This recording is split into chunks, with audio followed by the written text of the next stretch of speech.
I don't know whether to chuckle at this one. I'm reviewing two articles about an actual incident in a London office, but also an article that talks about the implications for everyone.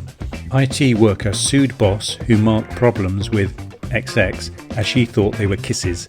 Karina Gasparova also claimed use of question marks were code for asking when she would be ready to engage in S-acts. An IT worker sued for harassment after her rich and powerful male boss marked parts of an email where he wanted more information with XX, which she thought were kisses. Karina Gasparova, a project manager, also claimed Alexander Gulandrist's use of question marks in the same message were code for asking her when she would be ready to engage in S-acts. In a number of other innocent work-related incidents where she would find a sinister motive, Ms. Gasparova thought his renaming a file with his initials, AJG, was an acronym for a jumbo genital. I've scoured the internet. I was trying to find a suitable image, so I searched for a jumbo genital on Google, so I've only got this placeholder for the time being. Ms. Gasparova took her employer, the paperless documents firm, to the tribunal, claiming sexual harassment. But now a judge has thrown out her case, ruling that she has a skewed perception of everyday events and regularly misinterpreted innocuous interactions. The tribunal, held in central London, heard she started working at the company, which is based in the capital, as an IT project manager in November 2019 under the co-head and former chief executive. The panel heard Ms. Gasparova told bosses she thought he wanted to have a relationship with her, but was treating her badly because she had rejected his advances. She claimed this included shouting at her, undermining her in meetings with clients, and removing key elements of work from her, but the panel rejected these claims. A jumbo genital. Included in the string of claims, which were dismissed by the panel, Ms. Gasparova interpreted her boss's renaming a draft presentation file with his initials AJG in brackets as standing for a jumbo genital. The same month, when her IT boss, Mr. Gulandris, asked her when a project would be finished, she told the tribunal he burst out shouting with an extremely angry voice, saying, "I need a date, date, date." Ms. Gasparova interpreted this as having been asked the exact date when I would finally agree on contact with him. The panel heard later that month that Mr. Gulandris had emailed Ms. Gasparova asking for information on a project. To indicate what details he required her to fill in, he used XX, YY and question mark in the message, written in red. The tribunal heard she interpreted the X's as meaning kisses, the Y's as contact of some kind, and the question marks as when she would be ready to engage in S-acts. In April 21, she submitted a detailed grievance claim in which all her harassment allegations were dismissed. She appealed in May 2021, but was again rejected, so she resigned. The employment judge said she demonstrated a tendency to make extraordinary allegations without evidence, and she contradicted herself in a way that could not be attributable to a fallible memory. Ms. Gasparova interpreted entirely innocent work-related conduct, some of it accidental, by Mr. Gulandris as having a sinister intent. And this is from another article, another example. It was heard that when she invited him to lunch in September 2020 to get some peace from him sending lots of messages, he declined her offer. Ms. Gasparova told the tribunal this was because lunch involved romance and he only wanted S. Okay, so now to an article from Forbes. 60% of male managers are uncomfortable in job-related activities with women. Here's why. New research indicates that the number of men uncomfortable mentoring women is growing. A whopping 60% of male managers now say they are uncomfortable participating in common job-related activities with women, such as mentoring, working alone together, or socializing together. Since men still run most of our corporations, the ability to network with men is critical for career success. But how can women expect to find a mentor when senior men won't even meet alone with them? There are even more staggering statistics from the Lean In survey. For example, senior men are 12 times more likely to hesitate to meet with a junior woman than a junior man. They're 9 times more likely to hesitate when it comes to business travel with the opposite sex, and 6 times more likely to hesitate when it comes to work dinners. So women are left out of one-to-one meetings, business trips and work dinners, and we wonder why there's a pay gap. Well, the pay gap is a different matter altogether, but I'm not going to discuss it here. Ironically, men say they're sticking with other men to avoid any Me Too issues,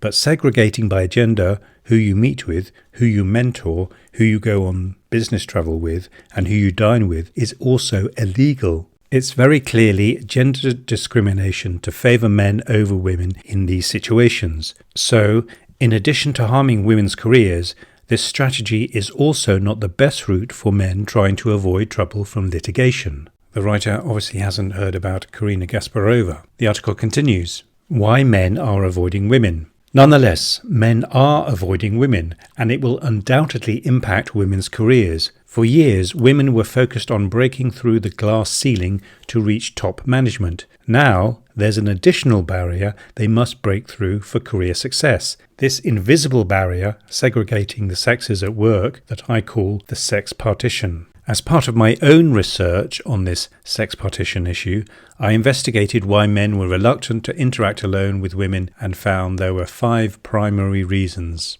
1. Fear of harassment issues. It's not that men are afraid that they will inadvertently harass someone, like the men accused during the early days of Me Too. Harvey Weinstein allegedly asked someone to watch him shower. This is not something that is likely to happen accidentally in a typical workplace. Instead, men are more worried about how it looks to meet alone with women or dine alone with women. They don't want to give any hint of impropriety. 2. Fear of misinterpretation of friendliness. There's a concern that an invitation to a work dinner or drinks will be misinterpreted as romantic interest. If a straight man asks another straight man to have a drink after work, it's rarely misinterpreted as romantic interest. When a straight man asks a straight woman, misinterpretation is more likely. Ironically, research indicates that men are much more likely than women to misinterpret friendliness as romantic or sexual interest. Perhaps so, but I would argue a woman is much more likely to take her misinterpretations to human resources. The article continues. 3. Concern about what everyone else thinks. Even if both parties involved understand their relationship is purely business, there is still concern about what everyone else in the office will think. Why is John meeting alone with Mary so often? Didn't they just go on a business trip together? Rumours can start easily, and that doesn't typically happen when same-sex co-workers travel or dine alone. 4. Concern about a spouse's or partner's feelings. Some male managers have told me that their spouse doesn't approve when they go on business trips alone with junior women. Mike Pence says he won't dine alone with any woman other than his wife because he believes it's improper. Finally, 5. Birds of a feather flock together. Finally, we tend to connect with people who are similar to ourselves. We just have more in common with others of the same sex.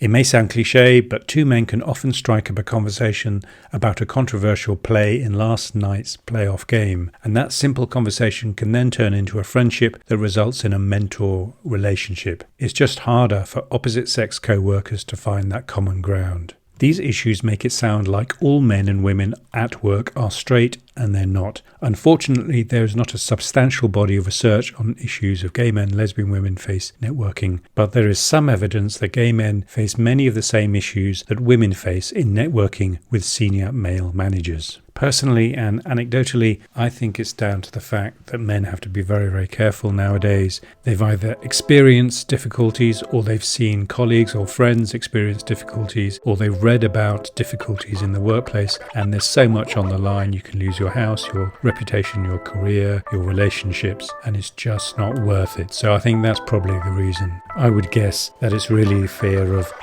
harassment issues as described in the first item. Let me know your thoughts in the comments and give some examples of some of the difficulties you might have faced in the office so that others may learn from your experience. Thank you and all the best until next time. Thank you for tuning in. Please do like and subscribe and check out the other videos. If you want to support me, that would be a great help and much appreciated. You can buy me a coffee, follow the link in the description, or you can even check out the books, Mad as Hell Parts 1 and 2.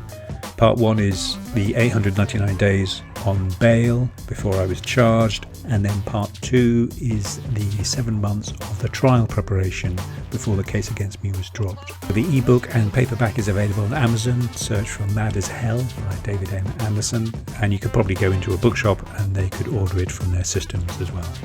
And of course, if you or a loved one are experiencing legal troubles yourself, I hope you found this channel and video useful, and the very best of luck. Thanks.